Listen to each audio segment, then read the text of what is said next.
Salut tout le monde, c'est Jinji pour JinJDR et on va parler de thèmes assez importants, que ce soit dans le milieu du jeu de rôle ou dans la réalité véritable. On va parler de la mort.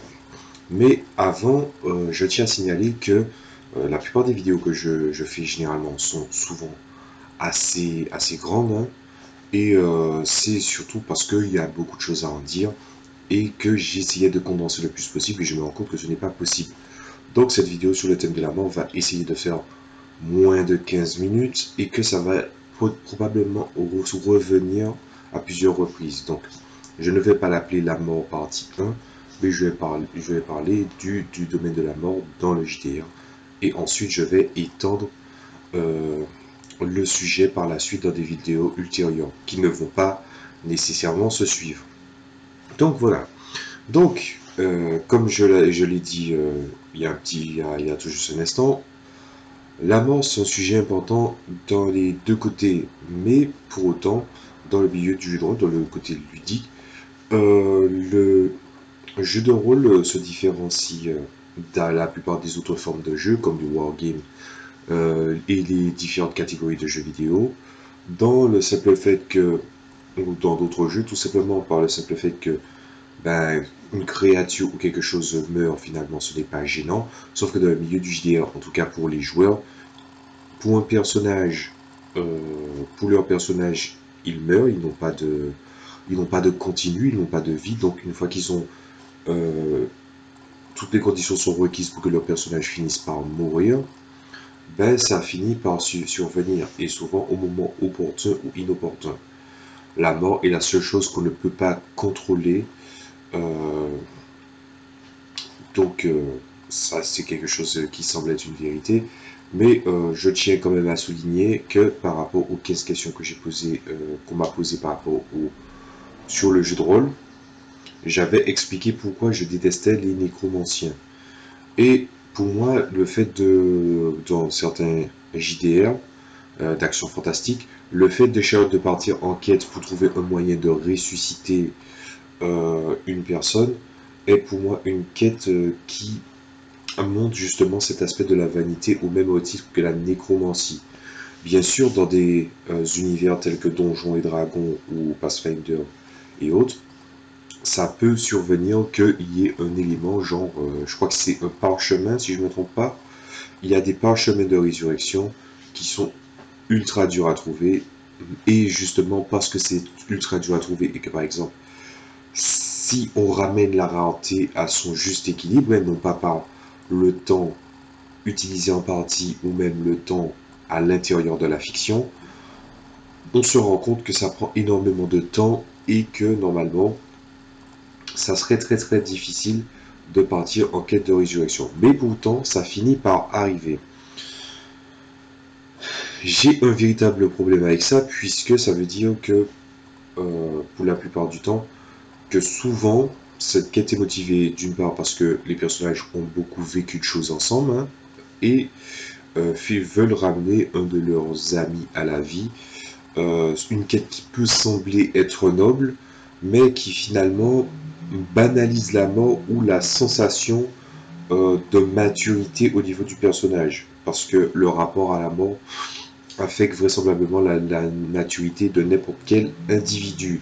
Et pour cela, je vais faire quand même une petite parenthèse et je vais parler d'autres univers qui ne viennent pas forcément du jeu de rôle, qui traitent de la résurrection.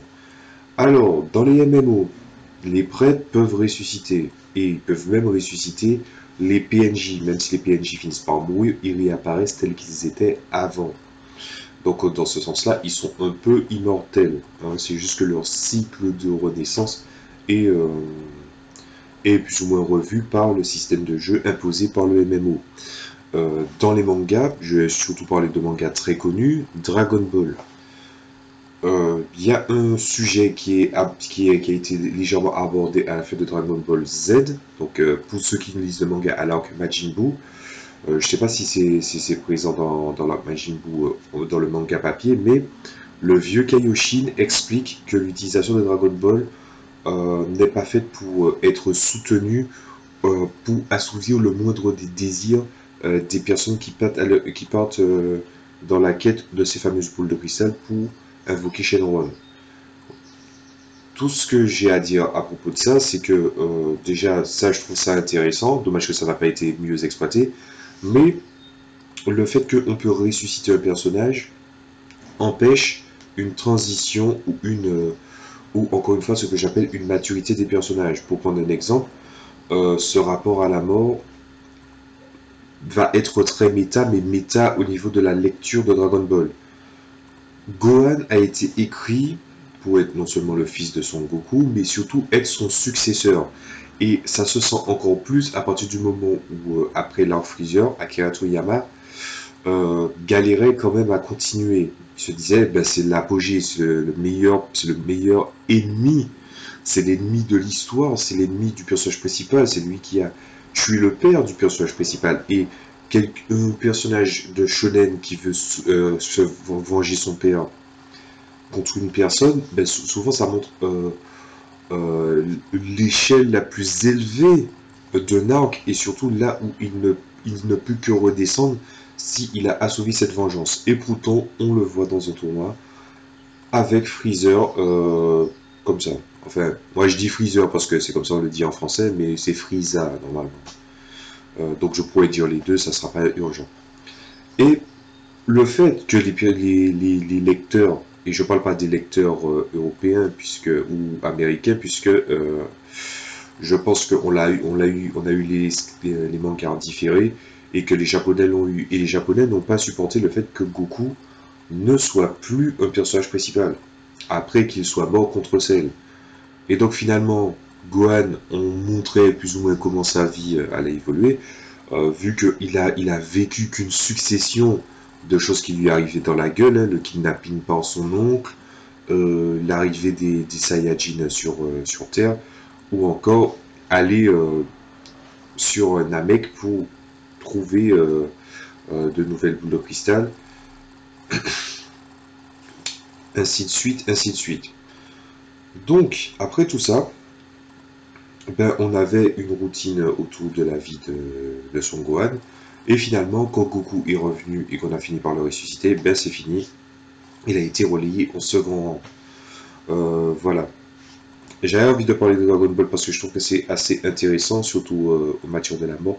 La mort n'a strictement aucun sens, que ce soit la mort n'a strictement aucun sens pour les personnages principaux, pas les secondaires, hein. Euh, puisque par exemple, comment expliquer ça? Goku pourra beau dire à Chichi que oui, mais on peut me ressusciter avec les boules de cristal, elle vivra toujours mal le nombre de fois où son mari mourra, c'est obligatoire. Et cette espèce d'immaturité se répand même jusqu'aux lecteurs qui ne veulent pas voir leurs personnages principaux mourir. Ça peut être une qualité, ça peut être un défaut, mais dans ce cas-là, je dirais que c'est un défaut, surtout qu'on demande à un auteur de rebondir sur ce qu'il a déjà créé et qu'il avait déjà apposé une fin sur cette dernière. Voilà. Bon, on va un peu quitter le côté manga et on va revenir sur le côté JDR. Donc je pense que vous avez compris quel est le problème avec la mort, c'est que si on finit par ressusciter les gens, la sensation de danger ne revient pas. Donc, qu'est-ce que ça veut dire? Qu'est-ce que ça traduit? Ce que ça traduit surtout, c'est que au niveau de l'évolution de vos personnages, ben, encore une fois, la maturité ne viendra pas et ils se diront ouais on a juste qu'à sauver et ça les rendra logiquement plus comment dire ça, plus insouciants. Et c'est là où justement ça peut être intéressant de traiter la mort. Là je parlais des joueurs et surtout de leur refus de laisser de leur camarade mourir ou le refus du joueur que son personnage meure. J'ai déjà vu ça, je n'ai pas vécu ça puisque techniquement je n'ai pas comment dire ça, je suis pas, je suis surtout MJ même si j'ai un personnage. Même si je joue un personnage de PJ, je me suis jamais mis en situation où mon personnage devait justement mourir pour la simple et bonne raison que euh, le MJ, ou je dirais même par extension l'individu, son rapport à la mort va bien sûr se retraduire dans son personnage. Donc ça va être très difficile par la suite de faire semblant que son personnage soit insouciant, sauf si bien sûr c'est dans son trait de caractère. Or, mes personnages sont souvent plus humains, plus mesurés dans la chose. C'est-à-dire que le but de, par exemple, de mes personnages, surtout dans l'univers que j'ai créé, c'est pas d'être le plus fort, ce n'est pas de tenir une guilde, c'est pas de combattre les créatures dantesques, c'est pas de collectionner les artefacts, l'héritage du monde, c'est vraiment prendre connaissance de ses capacités, de ses talents et de sa force, et d'apporter quelque chose au monde, c'est-à-dire en aidant le peuple ou en aidant même le système en place si on juge qu'il est bon, ou même les forces de la nature, mais de ne pas oublier qu'on n'est qu'un simple citoyen qui veut travailler, faire ce qu'il veut. Par exemple, mon personnage Darina, dont je vous ai parlé dans les 15 questions de Rollis, son but, c'était vraiment de vivre sa vie, trouver un mari, voilà, trouver quelqu'un qu'il aime vraiment, ensuite avoir des gosses. Et par la suite, elle a décidé, vu qu'on lui a cédé une grosse parcelle de terrain dans la cité où elle vivait, elle a décidé d'être viticultrice et elle faisait comment dire ça, elle faisait tout simplement du vin, ou voilà, ou même pendant un moment, sa fille, donc un des personnages que j'ai joué, a finalement même été bûcheronne. Donc voilà, j'ai toujours eu des personnages qui ont des objectifs assez humains et ça sublime le moment où ils doivent passer à l'action. En tout cas, c'est comme ça que je vois les choses. Mais je tiens quand même à dire un petit truc. Hein. Bon, il nous reste déjà peu de temps. Je tiens à vous dire un petit truc, c'est que vous allez peut-être pas être d'accord avec ça, vous joueurs, mais sachez que les PNJ ont une vie qui est beaucoup plus importante que la vôtre. Et je vais devoir expliquer ça, et je pense que j'aurai du mal à l'expliquer en 4 minutes, mais je vais quand même essayer de le faire. Au pire, ça fera moins de 20 minutes. Donc, voilà. Pourquoi les PNJ ont une meilleure, ont une plus grande importance en matière de vie que vous? Vous êtes joueur, pensez méta. On va penser pas à ce qui se passe à la table, on va passer pas ce qui se passe à la table et dans la fiction, mais plutôt ce qui se passe dans l'histoire et aussi autour de la table, puisque autour de la table c'est important aussi.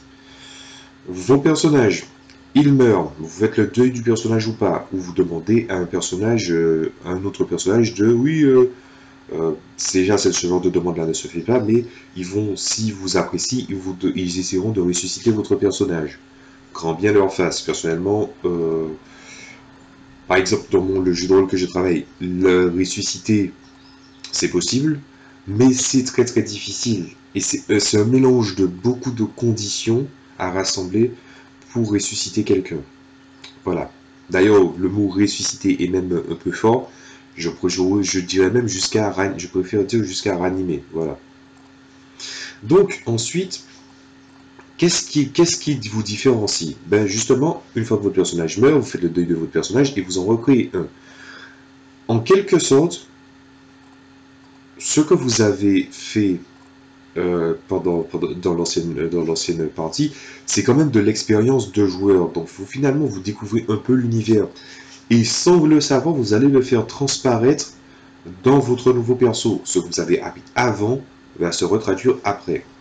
On ne peut pas condamner ça, mais quand quelque chose est beaucoup trop important, ce qui arrive souvent à ma table, je dirais j'ai une caractéristique qui est forcément liée à ça, à la personnalité, à l'instant T, à l'individualité de la personne, qui fait que justement ce genre de choses-là ne peut pas arriver dans mon jeu, par exemple.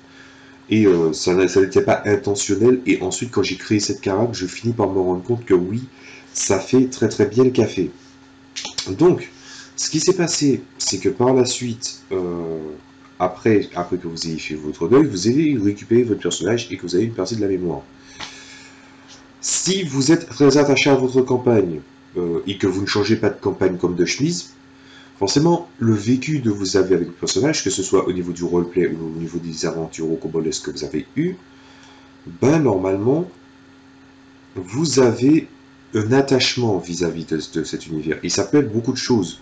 Ça peut être vos aventures et ça peut être le RP. Mais le RP est souvent lié à l'interprétation de votre personnage. Et logiquement, en interaction avec soit les joueurs ou soit les personnages non joueurs ou les créatures du jeu. Mais si ces personnages-là viennent à mourir et que vous êtes du genre à faire des campagnes de longue haleine, genre qui durent sur... vous gardez votre personnage depuis 5 ans, par exemple. Ben, quand vous allez voir un de vos amis PNJ mourir, la tentative de le ressusciter, la quête de la résurrection pourrait être pareille. Mais si on est dans un univers où la résurrection est difficile ou carrément impossible, vous avez perdu quelque chose que vous ne pouvez pas retrouver. Et ce quelque chose, bien sûr, c'est la vie en tant que telle. Techniquement, en changeant de fiche de perso en cours de grande campagne, vous pouvez être attaché à tous vos personnages, mais finalement, vous, en tant que joueur, le JDR étant une activité ludique avant tout, ah ben son côté ludique fait que justement vous pouvez changer de perso. On vous dit pas tu dégages de la table parce que tu as perdu ton perso. S'il y a des gens qui font vraiment ça, je me demande est-ce qu'ils n'ont pas compris la définition du JDR. Mais ça m'étonnerait que ça arrive. Mais par contre, si vous perdez un personnage, vous le remplacez tout simplement par un autre qui n'aura pas la même personnalité peut-être, qui n'aura pas les mêmes acquisitions, qui sera complètement différent et que votre approche même sera différente, puisque c'est très difficile pour quelqu'un de faire de la distanciation et de comparer les différents personnages. Euh, Par exemple, quand j'ai posé mes questions sur le rôliste, il me semblait avoir dit le personnage que j'ai préféré aimer jouer et je crois que j'avais dit Arina. Oui, c'est Arina que j'ai préféré jouer, surtout parce que c'est déjà le premier personnage PJ-PNJ que j'ai vraiment joué, hein, puisque j'avais un autre personnage qui s'appelait Gopal, qui était une espèce de guerrier mercenaire avec un chakram et un fusil mitrailleur, qui, de base, je voulais me montrer, je suis passé en tant que joueur et un de mes amis qui était joueur est passé en tant que MJ, et je lui ai dit, je voulais lui montrer à tout prix que ce n'est pas seulement qu'une question de caractéristiques, c'est aussi une question de logique et de chance de réussite aussi. Ce mélange de beaucoup de choses.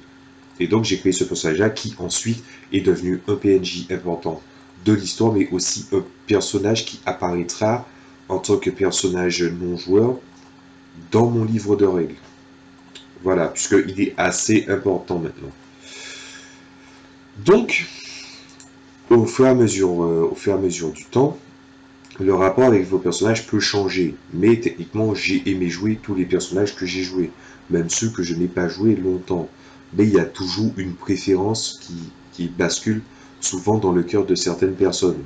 Personne n'a jamais aimé ses persos à la même enseigne. Et si c'est le cas, la question est de se poser, est-ce que finalement, ce n'est pas un personnage qui joue, c'est pas un joueur qui joue tout le temps le même rôle, mais avec un truc différent. Et ça, j'ai déjà vu ça.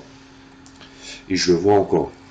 Donc voilà, ce qui va se passer, c'est que après avoir remarqué ça, les créatures et les PNJ, ou même les personnages importants qui finissent par mourir, ben finalement, vous emportez un peu de lui-même, un peu de ce que vous avez vécu avec lui, euh, avec vous, mais que dans l'ensemble, vous ne pouvez pas le ramener comme vous le faites avec d'autres personnages. Et EMJ ne va pas le ressusciter d'un coup comme ça, ou va trouver un équivalent à ce personnage-là. Euh, c'est un peu comme dans la vraie vie. Finalement, on survit à beaucoup de personnes qui nous sont chères. Le deuil, c'est quelque chose qu'il faut savoir gérer au savoir-faire. Chacun le gère à sa façon et malheureusement, il n'y a pas de bonne méthode.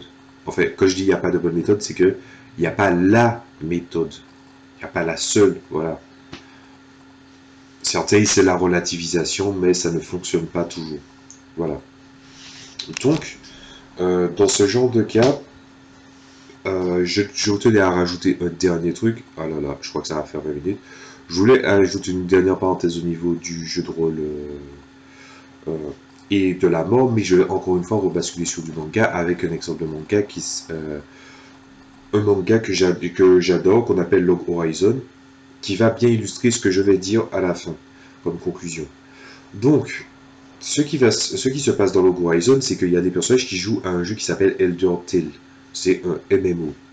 Et ce qui se passe, c'est que soudainement, dans leur monde, il y a une fusion entre le monde réel et le MMO.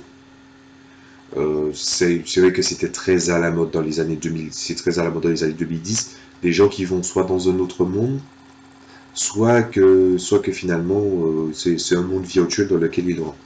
Mais là c'est déjà un peu différent. Et en fait, en quoi c'est différent? C'est que techniquement leur statut de joueur reste malgré tout. Ils ont une interface ou ce genre de choses-là, là où par exemple les PNJ n'en ont pas. Et il existe deux types de personnages. Il existe les aventuriers, c'est-à-dire toutes les personnes qui ont été emportés dans ce monde et les PNJ de l'univers d'Elder Tale qui survivent. Mais finalement, qu'est-ce qui se passe après ça? Ben justement, dans un MMO, même si on fait du RP, notre histoire n'est pas ancrée dans le code source du MMO. Donc, ce qui fait que finalement, on est plus des étrangers. Et c'est un peu de ça que traite euh, Log Horizon, c'est le fait de vivre dans un monde où on est complètement étranger et où en fait on est immortel, puisqu'il existe des sanctuaires comme dans les MMO, ou des oratoires, ou peu importe le truc, l'auberge, où on revient, où les aventuriers reviennent à la vie, mais les villageois, les PNJ, une fois qu'ils meurent, c'est définitif. Et eux, ils portent une histoire et un héritage et une culture qui leur est propre. Et quelque chose que justement, la plupart du temps dans les MMO qu'on dit soi-disant qui sont creux, sans se focaliser sur l'histoire, hein, je tiens à signaler, bah finalement, vous finissez par découvrir le fossé entre ce que vous percevez dans l'univers et ce que l'univers a vraiment à vous offrir. Surtout que quand l'histoire avance dans ce manga, tout ce qui est dit par exemple dans les textes descriptifs des armes ou des objets du monde ou de toutes les légendes finissent par devenir réels. Et donc finalement ce sont les vrais héritiers, les vraies personnes originaires de ce monde qui finalement sont dans une espèce de qui vivent dans une espèce de peur perpétuelle, puisque finalement, la même peur que nous, on vit dans notre monde à nous. C'est-à-dire, oui, il y a les guerres, il y a des problèmes, il y a des... En plus de ça, il y a, rajoutons à ça des créatures, genre des gobelins, des trucs comme ça qui peuvent envahir les villes. Est-ce qu'on est assez fort pour défendre? Et comme vous le savez, dans les MMO, on est les personnages principaux de notre propre histoire, et donc on est plus fort que les villageois. Et les villageois ont une espèce de respect et de crainte en tant que, en tant que personnes qui sont immortelles et surpuissantes, que sont les aventuriers. Et je trouve que c'est à ça, c'est un truc qui souligne bien le rapport à la vie et à la mort, c'est que finalement, dans l'univers de Log Horizon, eh ben, ça fait un peu raccord avec le JDR, où par exemple, vous êtes des héros, vous avez des dons, des compétences, ce genre de choses-là. Beaucoup même, ça dépend de l'univers, si vous le faites en mode survie fantastique et épique, voilà, si vous le faites en mode survie, bon, je pense que ça va être beaucoup plus facile. Vous allez être beaucoup plus proche comment dire ça, vous allez être beaucoup plus proche des PNJ, mais les PNJ, eux, n'ont par exemple n'ont pas de point de destin, ou si par exemple leur santé descend à zéro, ils meurent. Et au lieu de certains univers, où par exemple dans les joueurs, il faut qu'ils soient à la valeur négative de leur score total. Par exemple, si vous avez 50 points de vue, il faut être à moins 50 pour mourir. Ben, vous avez le petit je ne sais quoi qui fait que vous survivez alors que les personnages non-joueurs, non. Donc, ma conclusion sur cette partie, sur ce petit morceau de vidéo qui concerne la mort, c'est que finalement, n'oubliez pas que vous êtes des personnages, vous êtes les héros de votre propre histoire, mais il y a quelque chose qui est au-dessus de ça, c'est la création justement autour de la campagne et surtout le fait que quand vous décidez de créer quelque chose tous ensemble, vous, joueurs, il n'y a pas de gagnant, il n'y a pas de perdant entre vous, vous gagnez tous en même temps, mais ça veut surtout dire, et n'oubliez pas ça, vous perdez tous en même temps, et des personnes qui, justement, peuvent changer de personnage, et qui surtout vivent une campagne en tant que joueur, et qui sont des spectateurs, et qui se rendent compte que leur personnage meurt, et que finalement, ils arrivent à relativiser, tandis que quand ils voient des PNJ mourir, ben finalement, qu'ils connaissent, ben, finalement ça leur fait de la peine indirectement ou non. ben quelqu'un qui est plus immortel, dans un certain sens, a beaucoup plus à perdre qu'une personne qui n'a qu'une seule vie. C'était Jinji pour Jinji DR, c'était un sujet assez long, pourtant j'ai dit que je prenais un petit morceau de temps, hein.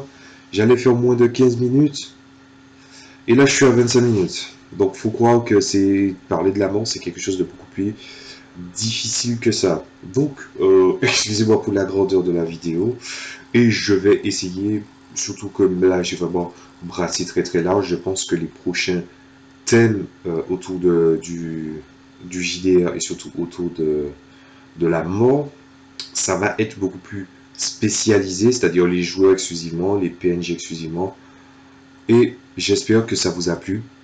C'était Jinji pour Jinji DR, à la prochaine fois.